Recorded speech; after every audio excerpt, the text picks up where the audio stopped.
Boa noite a todos. Na aula de hoje nós vamos falar de reações químicas. Primeiramente, o que são reações químicas? Reações químicas é quando as substâncias se transformam em outras substâncias, ou seja, elas passam por uma transformação. Aquilo que se tinha antes dessa transformação é chamado de reagente.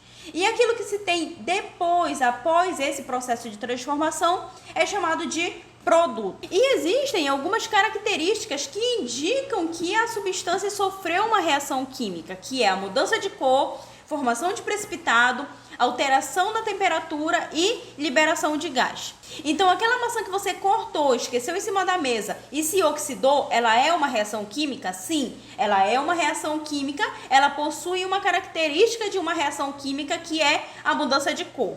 A partilha de efervescente que você adicionou na água, aquilo é uma reação química? Sim, aquilo é uma reação química. Ela liberou gás, então ela possui uma das características de reação química. A massa do bolo que vai ao forno, ao sair do forno, ela passou por uma reação química? Sim, ela passou por uma reação química. Então, reação química é aquela onde as substâncias passam por uma transformação. É importante considerar que os átomos que estão nos reagentes, os átomos que estão naquele início do processo, são os mesmos átomos e a mesma quantidade de átomos que vão estar no final desse processo, que vão estar no produto. O que vai acontecer? Vai acontecer que esses átomos vão sofrer um arranjo diferente. Por exemplo, na reação da formação da água, o produto é composto por 2 moléculas de gás hidrogênio e uma de gás oxigênio, ou seja, há 4 átomos de hidrogênio e 2 átomos de oxigênio nos reagentes. O produto também possui 4 átomos de hidrogênio e 2 átomos de oxigênio, porém em um arranjo modificado. As ligações químicas nos produtos se desprenderam e esses átomos se reorganizaram em uma estrutura diferente. As reações são representadas pela chamada equação química.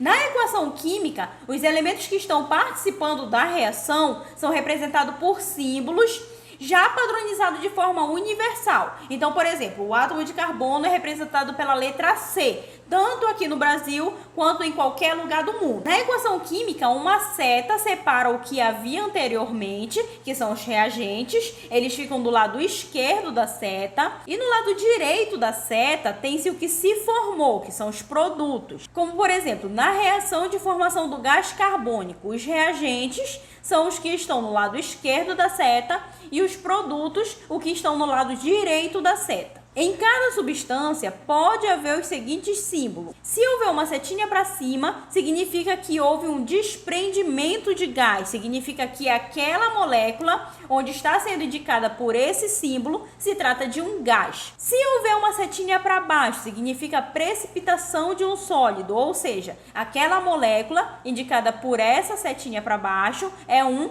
precipitado. Pode também aparecer os estados físicos de cada substância. Então, se haver entre parênteses um S, significa que aquela substância é sólida. Um L significa que a substância é líquida. E um G significa que a substância é gasosa. Mesmo representada apenas com símbolos, as equações químicas são lidas da seguinte maneira. 2 moléculas de hidrogênio, no estado gasoso, reagem com uma molécula de oxigênio, no estado gasoso, formando 2 moléculas de água no estado líquido. As reações possuem algumas classificações. A primeira é a reação de síntese ou adição, que são as reações químicas onde 2 ou mais substâncias reagem para se transformarem em apenas uma. As reações de análise ou decomposição são as reações onde uma substância se divide em 2 ou mais substâncias de estruturas mais simples.